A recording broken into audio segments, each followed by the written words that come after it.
আজকে আমি বানাচ্ছি মাটন।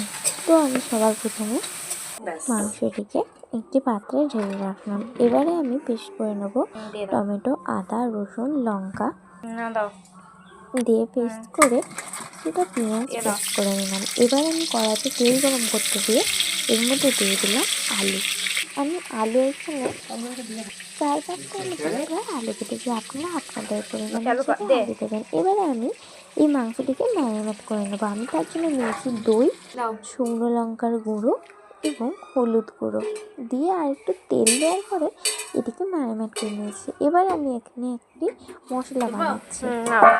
তার জন্য আমি এখানে নিয়েছি এলাচ, লবঙ্গ, দারচিনি, তেজপাতা আর একটা বড় এলাচ নিয়েছি। এবারে আমি সেই ভাজা আলুগুলিকে তুলে নেব। এবার আমি কড়াইতে শুকনো লঙ্কা এবং তেজপাতা দিয়ে দিচ্ছি। এবারে পেঁয়াজগুলোকে দিয়ে ভালো করে ভেজে নেবো। এবার দিয়ে দেবো ক্যাপসিকাম। ক্যাপসিকামটি দেওয়া হয়ে গেলে ভালো করে নেড়ে চেড়ে ভেজে নেওয়ার পরে আমি এর মধ্যে দিয়েছি সেই পেঁয়াজ, আদা, রসুন এবং টমেটো পেস্টটা।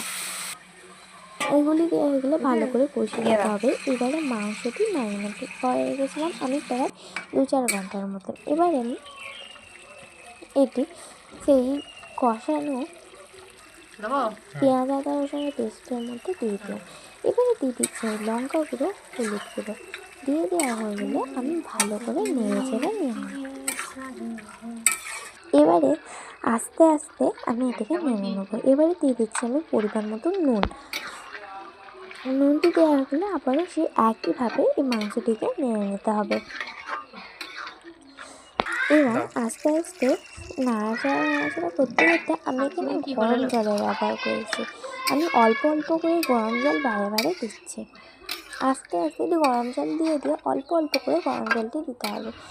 একটু একটু করে গরম জল দিয়ে ভালো করে নেড়ে চেড়ে নিতে হবে। এবার আমি ঢাকনা দিয়ে রেখে দেবো। তাহলে রেডি আমাদের আজকে